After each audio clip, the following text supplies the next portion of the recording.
여자입니다. 아니, 였습니다. 라고 하는 게 맞겠네요.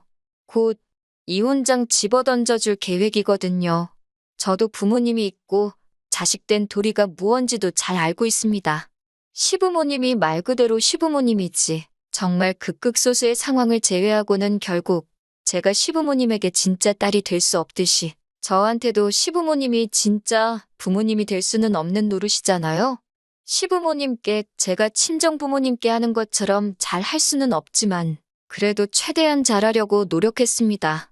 자격지심 비슷한 마음을 가지고 성질 부리는 남편 때문에라도 제가 어떤 부분, 특히 경제적인 부분에서는 친정부모님께 하는 것보다 일부러 더 신경 써서 해드린 부분도 있었어요. 그런데 호의가 계속되니 그게 당연한 줄 알더라고요. 그것 때문에 대판 싸우고 지금 이 지경까지 왔습니다. 남편하고는 연애 결혼을 했는데 연애하는 동안 그렇게 큰 문제가 없었어요.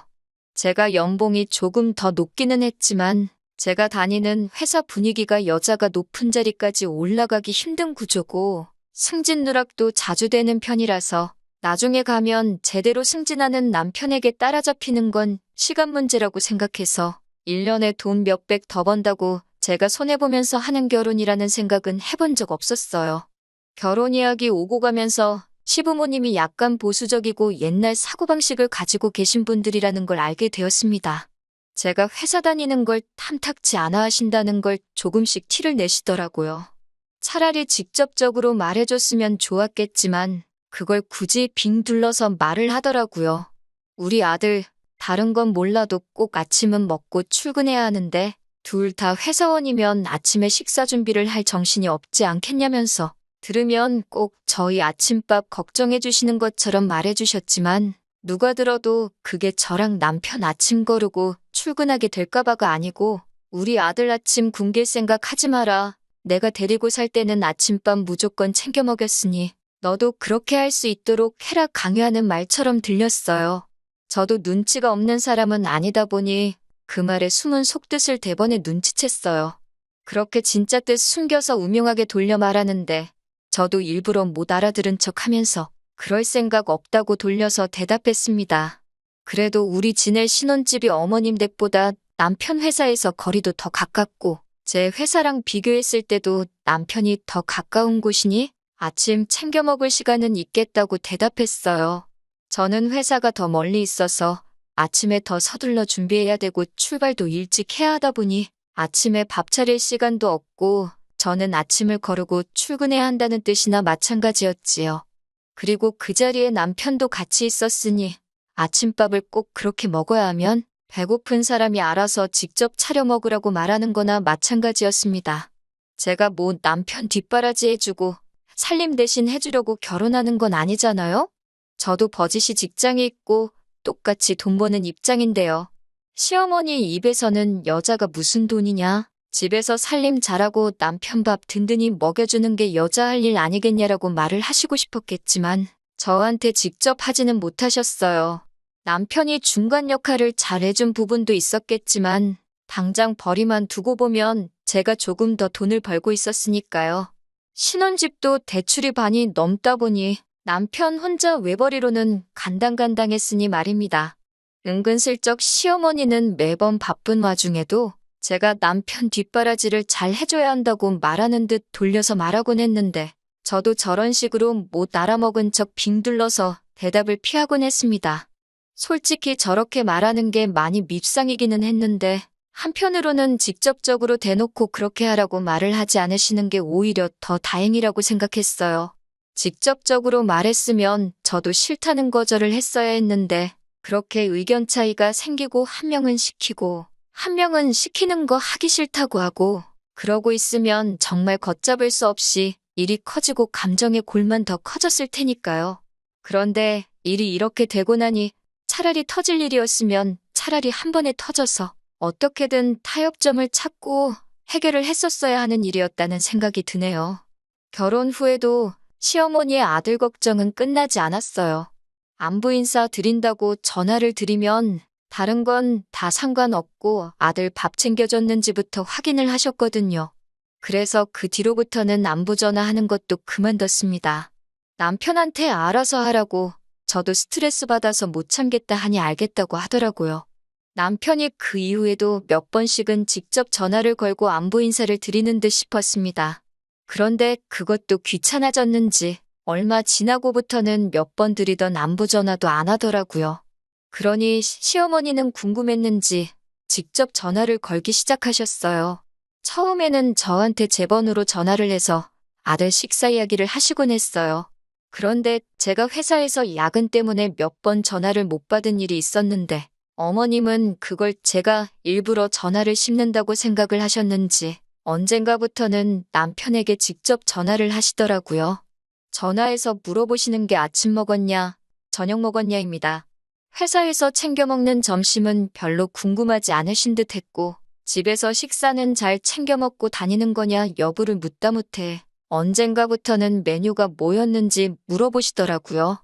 메뉴가 성에 안 차면 우리 아들 그거 먹고 힘이 나느냐 마느냐 하시면서 전화로 툴툴거리시는 게 옆에 있는 저한테 다 들리는 정도였습니다.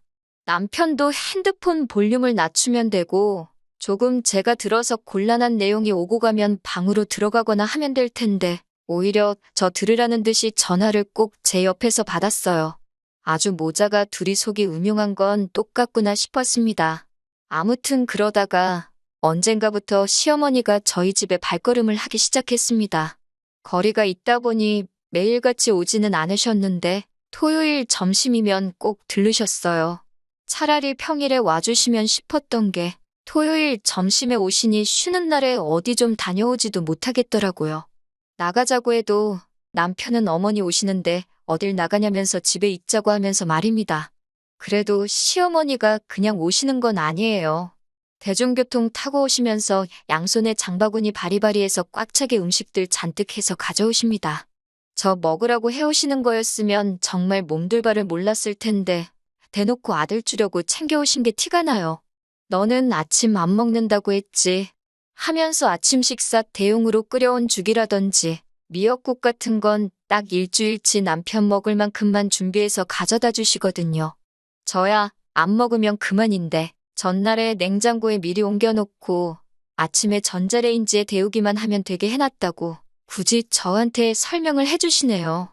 대답만 해드리고 어머님 가시면 남편한테 알아서 챙겨 먹으라고 말을 하니 이것 가지고는 그렇게 스트레스를 받는 편은 아니에요. 밑반찬 같은 것들이야 저도 솔직히 밥 먹을 때 같이 먹을 수 있으니까 챙겨오시는 게 무조건 남편을 위해 챙겨오는 거라고 단정 짓기에는 무리가 있는 부분이 있지요. 아들 내외 먹으라고 매주마다 반찬 바리바리 싸들고 대중교통 타고 신혼집까지 날라주시는 시어머니가 또 어디 있겠어요? 감사한 마음도 어느 정도는 가지고 있었습니다. 물론 해다 주시는 것들 전부 제 의사와는 상관없이 다 남편이 좋아하는 것들이긴 합니다. 같은 재료를 쓴 음식이라도 다 남편 입맛에 맞게 요리해 주세요. 예를 들자면 저는 간장과 참기름에 은은하게 무친 무말랭이를 좋아하는데 남편이 고추 양념에 무친 걸 더 좋아하면 남편이 좋아하는 쪽으로 해다가 주시듯이 말입니다. 식성이 다르니까 그건 어쩔 수 없다고 생각해요. 그래도 밑반찬이 있으면 귀찮을 때는 즉석밥 데워서 반찬만 꺼내 먹어도 한 끼 뚝딱 하니까 해주시는 것만도 감지덕지합니다. 그래서 언젠가부터는 매번 그렇게 오실 때마다 제가 10만 원에서 20만 원씩 다로 그때그때마다 챙겨드렸어요. 어디 가서 당신이 살림 안 하는 며느리한테 반찬이고 다 해다 주는데 며느리는 시모를 빈손으로 집에 돌려보낸다. 그런 이야기 듣고 싶은 생각이 없었거든요. 물론 제가 와달라 부탁드린 적도 없고 반찬에다 달라 부탁드린 적 한 번도 없지만 말이에요. 특히 매번 토요일에 오시는 것 때문에 솔직히 어디 나가지도 못하고 저도 불만이 많지만 이게 며느리돌이라고 생각했고 괜히 아무것도 안 해서 친정부모님이 저 가정교육도 똑바로 못 시켰다. 이런 이야기 나오게 되거나 그렇게 생각하실 수도 있게 만드는 것도 싫었어요. 또 제가 이렇게 어머님한테 잘하면 남편도 덩달아서 친정부모님한테 잘할 거라고 생각했었거든요. 남편이 친정부모님한테 능글맞게 농담도 먼저 건네고 어려워하지 않고 잘하기는 했어요. 그런데 제가 시어머니한테 경제적으로 하듯이 남편이 나서서 해주는 부분은 따로 없었습니다. 가령 저희가 친정에 방문했을 때 친정어머니께서 남편한테 우리 사위 뭐 먹고 싶은 건 없는가? 하고 물어보시면 그날 외식 메뉴를 남편이 정하곤 했습니다. 그런데 남편이 나서서 계산을 한 적은 한 번도 없었어요. 보다 못해 제가 내기는 했는데 그렇게 안 했으면 아마 친정 부모님께서 계산을 하셨을 거예요. 남편은 한다는 말이 뭐 먹고 싶은지 먼저 물어보셨고 사주신다고 하셨으니 우리가 계산할 필요도 없는 거라고 아주 뻔뻔하게 나왔었습니다. 그래도 처가라고 어려워하지 않고 아버지 안마도 해드리고 하면서 싹싹하게 구는 부분이 있어서 그런 모습 보고 많이 참아왔어요. 그런데 이번 사건을 계기로 남편은 제가 자기 어머니한테 잘하는 걸 가지고선 제가 노력하고 있다고 생각하는 게 아니라 제가 어머님한테 잘하는 걸 당연하다고 여기고 있다는 사실을 알게 되었고 말도 안 되는 억지를 부리는 걸 보고 이혼까지 결심하게 되었습니다. 언젠가 어머님이 평일 저녁에 저희 집에 오신 적이 있어요. 별 이유는 아니었고 남편이 곶감을 좋아하는데 어디서 곶감이 들어왔다고 그거 몇 개 챙겨서 주러 오셨던 거였죠. 저는 먹지도 않는 과일이기도 하고 그날 저는 퇴근이 늦어서 집에 없었습니다. 퇴근하고 나니까 곶감은 다 먹고 없었어요. 좋아하는 과일도 아니기에 별로 서운하지도 않았습니다. 그런데 어머님이 굳이 저를 보고 가야겠다고 기다리고 계셨다는 거예요. 저를 그렇게 보고 싶어 하실 분이 아니었는데 웬일로 그러시나 했어요. 인사를 드렸는데 반응도 뜨뜻미지근하시고 저도 어서 빨리 옷 갈아입고 쉬고 싶은데 어머님은 그냥 소파에 앉아서 TV만 멀뚱멀뚱 보시지. 저를 기다리셨다는 분 치고는 너무 관심조차 주지 않으시더라고요. 저도 뭔가 싶어서 일단 옷 좀 갈아입고 오겠다고 방으로 들어왔습니다. 그런데 남편이 저를 따라 들어오더니 평소에는 여우 같더니 오늘따라 왜 이렇게 눈치 없는 척을 하고 있냐고 하면서 어머님 용돈이 필요하시니까 온 거 아니겠냐고 돈을 내놓으라고 하더라고요. 주말에 반찬 같은 거 주고 가실 때야 무조건 제 건 아니지만 저도 받은 게 있으니 드리는 건데 이게 오실 때마다 드리다 보니 제가 무슨 돈 필요할 때 집에 들르시기만 하는 ATM 기계 정도로 생각하셨나 봐요. 지난 주말에 오셨을 때 드리지 않았느냐. 3일 만에 다시 오신 건데 돈을 왜 또 드려야 되냐고 남편한테 되물었습니다. 생활비 제외하고 나머지 돈은 반반 결혼했으니 각자 관리하기로 해서 그렇게 하고 있었는데 용돈을 드리고 싶으면 네 돈으로 드리면 되지. 왜 나한테 주라고 하는 거냐고 한마디 했어요. 남편은 저한테 한다는 말이 시부모는 며느리가 챙겨야지 진짜 효도 아니겠냐고 하는 거예요. 어이가 없어서 지는 장인장 뭐 얼마나 잘 챙긴다고 저렇게 말을 하고 있으니 어이가 없더라고요. 그러더니 이어서 저한테 그럴 게 아니라 자기 어머니한테 신용카드 하나 만들어주라는 겁니다. 어떻게 어머니가 용돈 필요하실 때마다 매번 여기로 돈 받으러 오시라고 할 수 없지 않냐고요. 제가 뭘 잘못 들었나 싶었습니다. 용돈을 드리라는 것도 어이가 없고 드릴 거면 네 돈으로 주라고 하고 있는 상황인데 한다는 말이 저보고 지금 시어머니 신용카드 하나 만들어 달라고 하니 말이지요. 제가 매주 드리는 돈도 있는데 신용카드가 어디에 필요해서 만들어 드리라 하는 거냐 따졌습니다. 그런데 어머님이 밖에서 저랑 남편 말을 듣고 있으셨는지 다투는 소리가 나니까 방문을 활짝 열고 들어오시더라고요. 오시고 싶을 때마다 맘대로 오시는 것도 모자라서 안방문까지 벌컥벌컥 열고 들어오시니 그때부터 점점 저는 기분이 나아질 일이 없었어요. 그런데 방문 열고 들어오셔가지고는 하신다는 말이 며느리가 할 일을 당신이 대신 해주고 있는데 그깟 돈이 아깝냐는 겁니다. 동네의 다른 집들 보면 다들 며느리들이 시어머니를 하늘같이 우러러본다면서 회사를 나가기는커녕 시간 있을 때마다 시댁에 와서 집 청소며 빨래같이 집안일을 해주고 간다는 거예요. 당신이 그런 효도 받고 싶다고 그러는 것도 아니고 제가 바쁜 걸 아니까 남들 효도해주는 만큼 제가 경제적으로 해주면 되는 거 아니냐고 하시는 겁니다. 도대체 그런 며느리가 어디 있냐고 했어요. 차라리 저보다 용돈을 더 잘 주는 며느리가 있다면 믿겠는데 제 또래 여자들 중에 부르지도 않은 시댁에 매일같이 방문해서 스스로 식모 노릇하면서 사는 여자가 정말 세상에 있냐고 했죠. 지금 제가 드리고 있는 것도 결코 적은 돈 아니고 다른 집 며느리였으면 어머님 매주 주말마다 오시는 건커녕 집 근처에는 얼씬도 못하시고 저희가 찾아뵐 때 아니면 아들 얼굴 보기도 힘든 게 현실이라고 말씀드렸습니다. 그러니 시어머니는 노발대발하면서 지금 자기가 거짓말을 하고 있다고 말하고 싶은 거냐면서 시모가 며느리 본다고 이 밤늦은 시간까지 기다렸으면 가만히 돈 10만 원 찔러주면 되는 거지. 그깟 돈 좀 부린다고 유세를 부리냐고 소리를 고래고래 지르시더라고요. 남편도 저한테 왜 그러니까 일을 크게 만드냐고 돈 조금만 들이면 끝날 일 아니냐고 하는데 어이가 다 없더라고요. 일 크게 만든 것도 그쪽이고 돈 조금 들이는 것도 지 돈 들였으면 되는 거 아니었나 싶었어요. 막말로 제가 씹고 뜯어볼 곶감 찌꺼기라도 있었으면 인사치레로 돈 3만 원 정도는 들였을 텐데 가져온 건 며느리 없는 동안 지들이 다 처먹어 놓고 오가느라 고생했으니 돈 내놓으라고 하는 게 날강도도 그렇게 돈을 뜯어가지는 않겠다 싶더라고요. 말 많아지고 시끄러워지는 것도 짜증나서 지갑에서 10만 원 꺼내서 드렸습니다.